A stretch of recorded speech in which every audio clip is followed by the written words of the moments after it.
have stuck around for a while probably know that a while back I purchased a $40 York student model Cornet off of eBay, and pretty soon after the bell came off. Right there. The solder joint was just too weak, just popped right out after I gave it a bath. So that was fun. For a long time it was just sort of duct taped on very crudely, but you can see now it's actually been resoldered. The only real reason I've done that is because I sort of want to get this thing off my hands, probably donate it to my school's music department. They could use it more than I could, really, because this thing has not seen much use for me. It was just a repair instrument. I just did some basic repairs on it.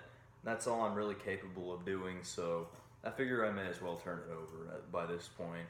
There's not much point in me keeping it, but I suppose now's the best time to do a true review of the instrument. It is quite a charming old thing. It looks like a bit of a jazz horn. All the finish is stripped off and wasn't soldered perfectly. I don't know how well you can see that, but it's actually tilted up probably about 5 degrees. So I guess it's a little bit like one of those dizzy horns, just not as dramatic, of course, because it's very little. But the bell is tilted up slightly. Yeah, I don't know, it's a nice instrument for considering I picked it up for $40. It's got a nice sound, but it's so hard to play. It's unbelievable.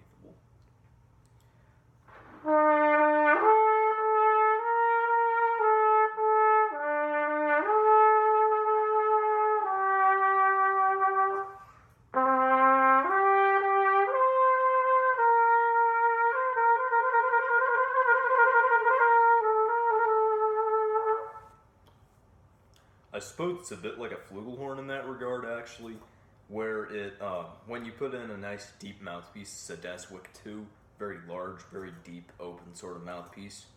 But when you put one of these in, it has a very nice sound, but it's hard to play, and intonation is just wild. That low E, you have to wrestle that one in tune. And because you don't have the handy manual adjustment features that new trumpets will come with, you know, the saddle and the ring, you sort of just set the tuning slide to the 0 point and you lip Ds and C sharps in tune.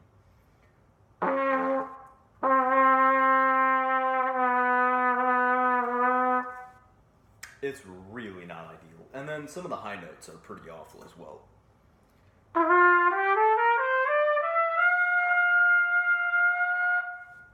If you don't lip that one down, it'll be really bad. A lot of the high notes just don't slot right. It's pretty bad.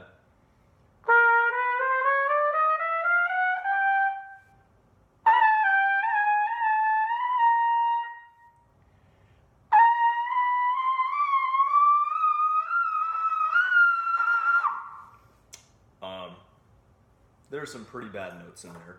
High D is not as bad as it used to be.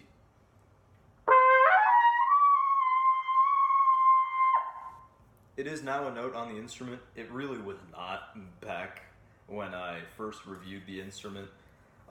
Again, the whole reason I'm doing this review again is because the bell's now soldered back on. It's now, I can now judge it fairly as an actual instrument rather than just a couple hunks of scrap metal taped together at the end. So that's why I'm redoing this whole thing. Yeah.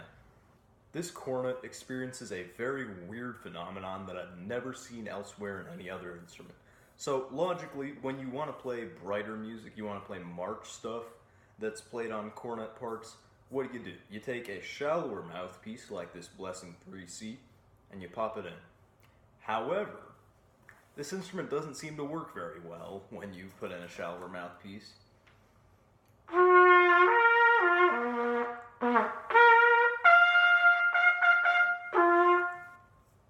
Everything somehow becomes fuzzier. Really just nothing walks in. I've never experienced that before. You can work around it if you warm up on this mouthpiece for a while and you sort of start to adjust to it.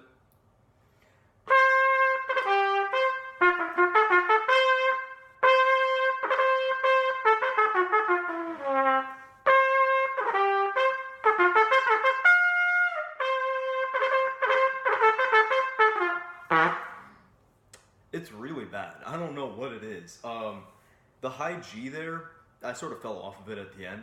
That's really just 50-50. You hit it or you fall off of it immediately. It's just horrifically unreliable, and it doesn't get any better down low. In fact, it's quite bad down low.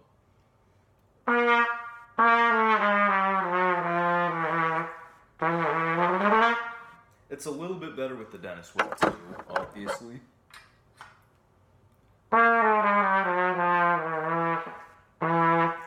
But the slotting on both is just not where it should be. I mean, the middle register's nice.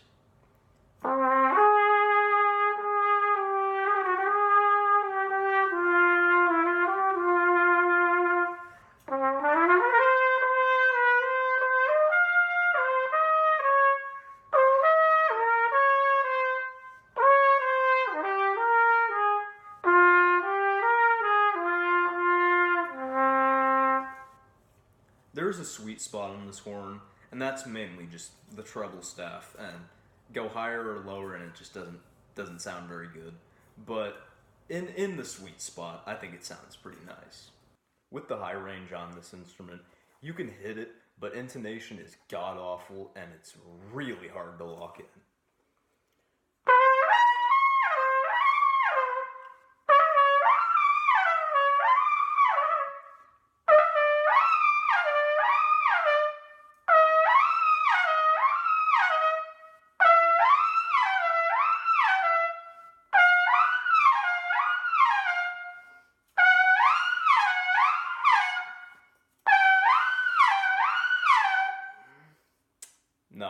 No, it's pretty bad. I can kind of squeak out the A on this thing, but G sharp and A in the double range are two of the notes that can really make or break a trumpet. Like on this thing, they sound pretty darn bad.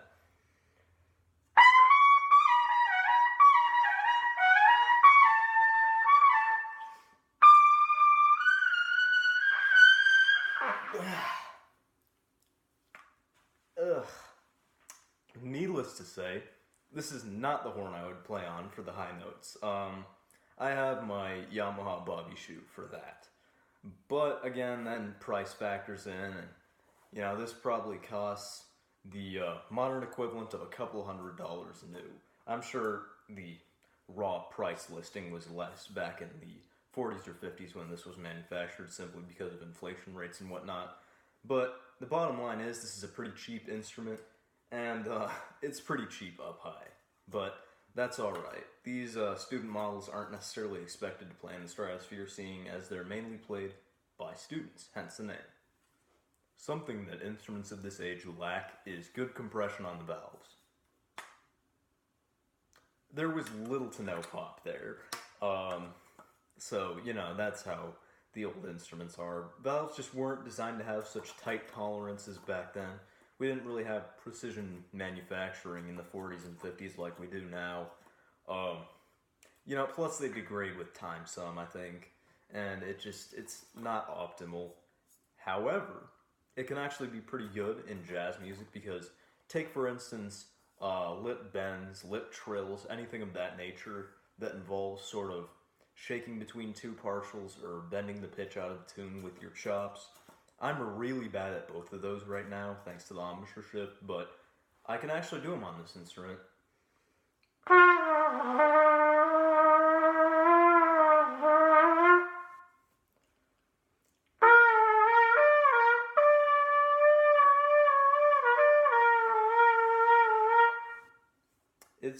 It's an interesting side effect. As I said, shakes are pretty easy.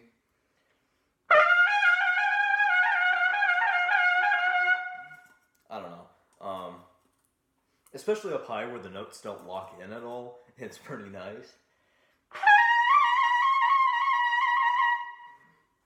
But, yeah, I still would probably never use this in a performance setting. I have better horns, it's not worth using this. I think as valid of an option this might be for a beginner, I would rather use the John Packer Cornet in a performance setting.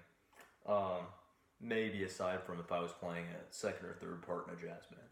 I would not play fourth trumpet on this. The low range is just too fuzzy. I have to sort of resort back to my old embouchure to play in the low range on this thing, and that's not optimal. But anyways, I've just been rambling on. I'm sure this review is going to be way too long, but that was a little redo of the review of the York student model Cornet.